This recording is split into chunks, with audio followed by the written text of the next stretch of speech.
வணக்கம். எல்லாருக்கும் நான் ஒரு செய்தி சொல்றது என்னன்னா, நீங்க சுற்றுலா தலத்துக்காக வரீங்க, கோவில்களுக்கு போறீங்க, வெளியூர் பயணம் போறீங்க, டூர் போறீங்க, எல்லாம் இருக்கட்டும். கோவில்களுக்கு, பரிகார கோயில்களுக்கு வாகனங்கள எடுத்துட்டு போறவங்க நீங்க கவனிங்க. இப்ப உதாரணத்துக்கு வாகன நெரிசல்கள் எங்க ஏற்படுதுன்னா, சுற்றுலா தலங்கள சுத்தி இருக்கிற நெருக்கடி ஏற்படுது.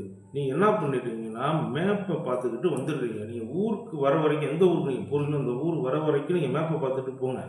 ஆனா, அந்த ஊருக்குள்ள போனதுக்கு அப்புறமேல போக்குவரத்து காவல்துறையினர் யாராவது இருந்தாங்கன்னா, அதாவது டிராஃபிக் போலீஸ் யாராவது இருந்தாங்கன்னா, அவங்கள்ட்ட எப்படி சார் போணும்? எப்படி சார் வரணும்னு கேளுங்க. நீங்க பாட்டுக்கு நோ என்ட்ரிலயும், ஒன் வேலயும் நீங்க ஏறிட்டீங்க. இந்த ஏறுறதுனால என்ன நடக்குதுன்னா, அங்க லோக்கல்ல இருக்கிற பீப்பிள்களுக்கு ஏகப்பட்ட ப்ராப்ளம் ஏற்படுது.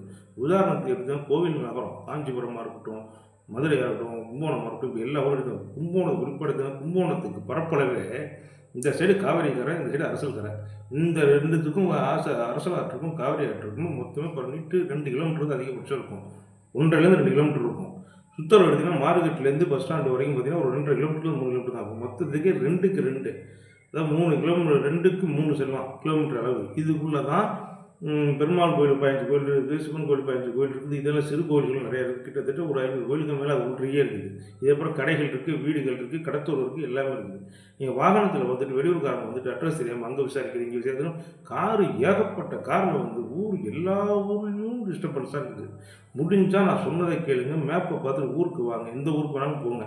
ஆனால் அங்கே இருக்கிற லோக்கல் கான்ஸ்டபிள்கிட்டையோ இல்லை ஒரு ஆட்டோக்கார்ட்டையோ இல்லை லோக்கல் உள்ளவங்கள்ட்டையோ இங்கே இப்படி போகலாமா வேண்டாமான்னு கேட்டுக்குங்க.